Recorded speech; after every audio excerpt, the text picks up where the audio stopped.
Like Shattered Glass, Chapter 2. Scootaloo and Applebloom had followed Sweetie Belle up to the front door of the boutique, where they were now waiting anxiously. Applebloom paced back and forth, staring at her hooves. "Do you think Rarity will be mad?" Scootaloo asked the other fillies, biting her lip. Applebloom grimaced. "I sure hope not," she replied, pausing for a moment before blurting out, "Gosh, Scootaloo, I feel awful." She curled up on the ground, hiding her face between her hooves. Scootaloo raised one eyebrow in puzzlement. "Wait, why? What do you mean, why? We kind of forced her to play, didn't we?" Applebloom moaned with exasperation. "And now she's going to get in trouble, and I can't help feeling like it's kind of my fault." The Pegasus filly listened to her friend's concern, and it did not take long for the wave of realization to hit her as well. She hung her head. "Yeah, I guess you're right. We kind of did make her do it. But what are we going to do?" Her question was answered with a scream of rage from inside the boutique. The two crusaders froze. "Oh no." Applebloom got up and went to the door, pressing her ear against it. Her worry turned into fear. Was that? Sweetie Belle's wailing cry was heard only moments before she came bursting through the door. Applebloom cried out as the door smacked her in the head, knocking her aside.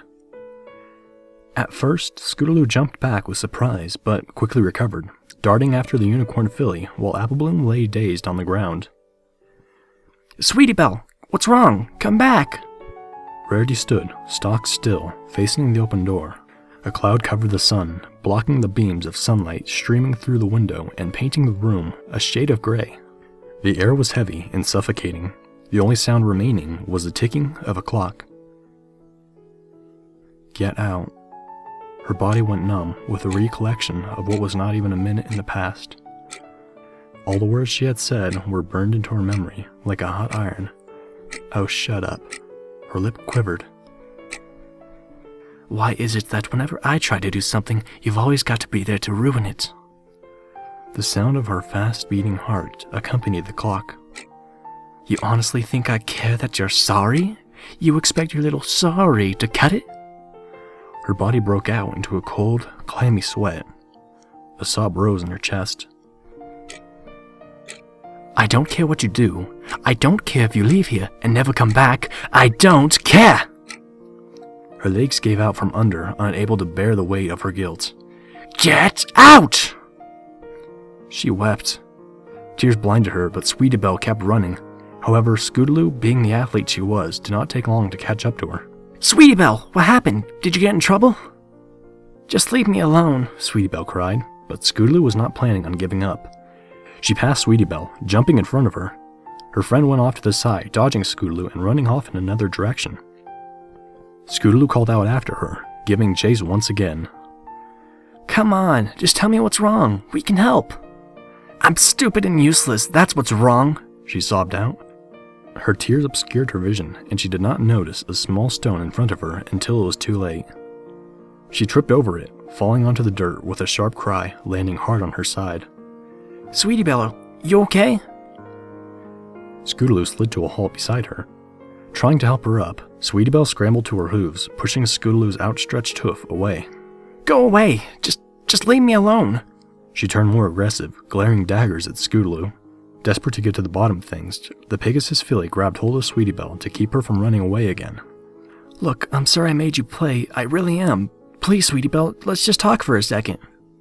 "I said, leave me alone!" Stars exploded in Scootaloo's vision. She flew back with a yell, landing with a soft thud on the grass. The Pegasus filly's hooves immediately shot up to catch her snout, and she felt a hot, sticky fluid run down her face and over her hooves. When she opened her eyes, colors danced and swirled in front of her, until eventually her hooves stained crimson with blood came into focus. She rolled onto her side, groaning with pain, pressing on both sides of her snout as it bled like a tap. By the time Scootaloo looked back up from her place on the dirt, Sweetie Belle was lost to sight. "Oh my gosh, Scoot, what happened? Where's Sweetie Belle?" Scootaloo rolled over to see Applebloom galloping toward her, her face with a picture of worry. The young Pegasus stood back up, wobbling slightly in the process, but Applebloom was there in time to help her stand up straight. The farm filly gasped. "Oh man, what happened to you? You okay?" Applebloom gestured to her friend's snout. Scootaloo looked down, mesmerized by the sight of blood all over her hoof. I think Sweetie Belle just hit me. Scootaloo wiped her snout again, sniffling. Applebloom's jaw dropped. She hit you? Why would she do a thing like that? Applebloom looked around, frantic. Where'd she go? Scootaloo shook her head, dizzy from the blow. I don't know. I couldn't see where she went. She said to leave her alone. Scootaloo groaned again. We've got to find her. Nah, maybe we should wait a little bit, said Scootaloo, still clutching her snout. She probably just needs to be by herself right now. Applebloom was about to disagree when she took another look at her friend's face. If Sweetie Belle had been angry enough to do that, then maybe they should wait. Yeah, you're probably right, she agreed, with reluctance, taking a seat next to Scootaloo, patting her back in a comfortable gesture. As the minutes dragged on, the blood flowing from Scootaloo's nose eventually stopped, and her dizziness subsided. Once she had fully recovered, Scootaloo blurted out, You don't think she's mad at us, do you? You know, for forcing her to play and all. Applebloom exhaled deeply, giving the question a lot of thought. I don't know. I wouldn't blame her if she was, though. She pouted. Scootaloo gave a grim laugh. Yeah, me neither. Another minute went by before Applebloom stood back up, taking a couple of steps forward. How about we get on to my place so you can wash yourself up? Sweet Apple Acres isn't that far away, suggested Applebloom. Then we can find Sweetie Belle, wherever she is. That way she'd have enough time to, cool off. Scootaloo considered the idea and agreed with a nod. That sounds cool to me. Hey, wait, what happened to your head? Scootaloo looked at Applebloom's forehead, which was sporting a nasty bruise. Applebloom looked puzzled, feeling her forehead and wincing as her hoof pressed on the blue and black spot. I think that might have been from the door when Sweetie Belle came out of the boutique. She felt the bruise, which was swelling into a little bump. She shrugged it off. No biggie, let's go. The two walked off towards Sweet Apple Acres, nursing their wounds. Applebloom brought Scootaloo back to the entrance of the house, inviting her friend inside. She cautioned her, however, with a hoof over her mouth in a shushing gesture. Shh, Granny Smith is probably taking her nap right now, so I don't want to wake her up and have her see y'all like this, she whispered. Scootaloo frowned. Does it really look that bad? Applebloom nodded. Yeah, it's pretty bad. She walked with a careful step to the front of the house. Follow me. Sure enough, Granny Smith was right on schedule and dozing in her chair and snoring gently. The two fillies snuck past her, gritting their teeth with the effort to not make any noise. Once they were up the stairs, they breathed a sigh of relief. Whew, okay, down here. Applebloom opened the door. Scootaloo walked over to the sink and turned the faucet with her crimson hooves and began furiously scrubbing them. Applebloom walked out of the bathroom, calling back, I'll be right out here, okay, Scoot? Mm-hmm. Scootaloo was splashing water on her face, looking in the sink with morbid fascination as the water turned red.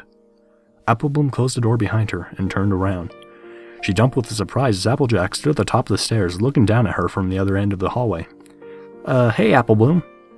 Applejack approached her. What are you doing here, and who's in the bathroom?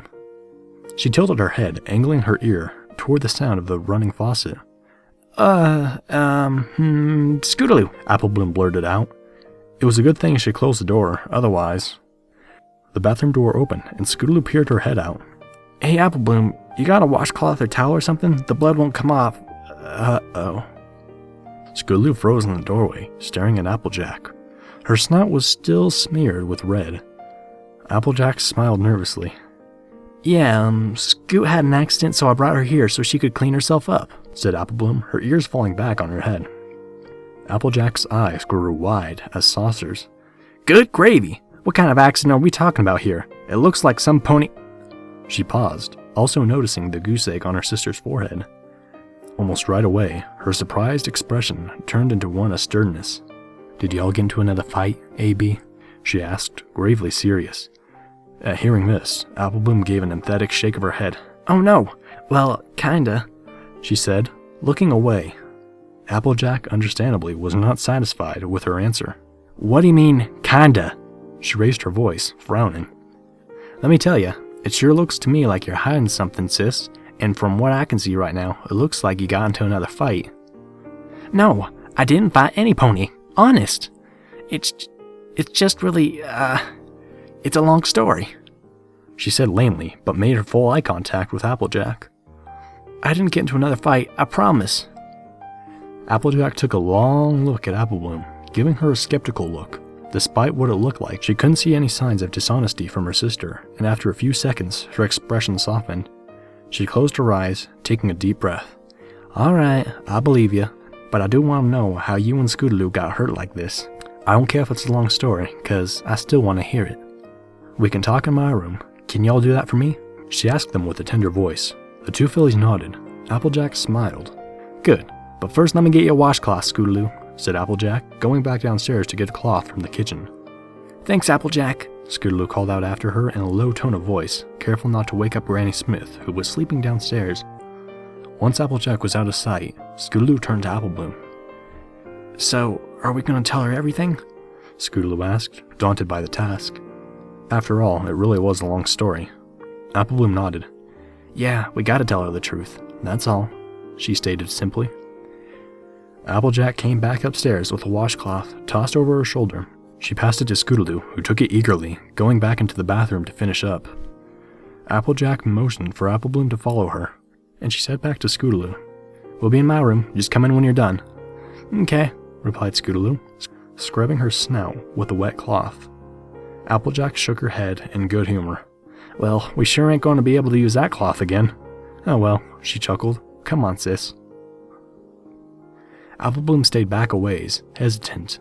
Applejack noticed, and she walked back over to her, giving her a reassuring smile. "Don't worry, sis. Neither of you are in trouble. I promise. I know y'all tell the truth." She cocked her head towards her room. "Come on."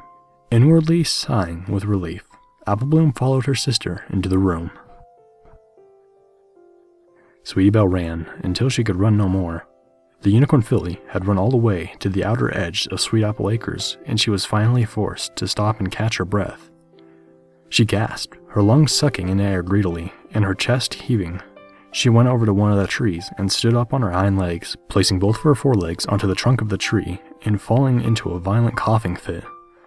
Once the coughing subsided, she proceeded to wander the orchard aimlessly, dragging her hooves through the grass with her head hung in despair. "I wonder what a cutie mark for always ruining everything would be like," she said, a sob raising in her throat. "That's the only thing I'm good at." Sweetie Belle gradually charged directions, not paying any attention to where she was going. Before she knew it, she was outside of the west end of Sweet Apple Acres, the soil beneath her quickly turning into clay.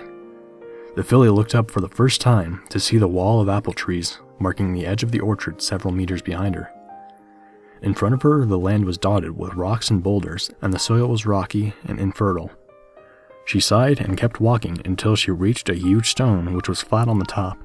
She felt so tired, so drained of energy, and to her, this rock looked like a place where she could just sleep. The young filly plopped down on top of the stone, curling up into a ball, and resting her head on her forelegs. She closed her eyes.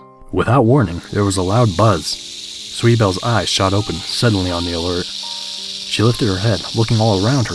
The buzzing sounded almost like some pony was furiously shaking a maraca, only it was sharper in tone and very loud. And it was coming from a spot right below the rock. The noises made Sweetie Belle uneasy, but curiosity got the best of her. She quietly got down from the big stone and stepped around the rock. There was a brief flash of movement out of the corner of her eyes, which was immediately followed by a sharp pain in her right leg. She jumped back with a yelp, landing on the ground a few steps away from the rock. "Ow! What the?" Sweetie Belle's blood ran cold. Right in front of her, on a spot right below the big rock she had been lying on only moments ago, was a fully grown rattlesnake.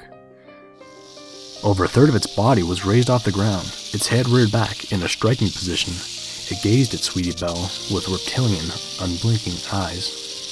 Its menacing forked tongue flickered in and out of its mouth, and its rattle buzzing in a warning that was too late to heed. The unicorn filly looked down at her hoof to see two tiny little holes spaced less than a centimeter apart. Fang marks!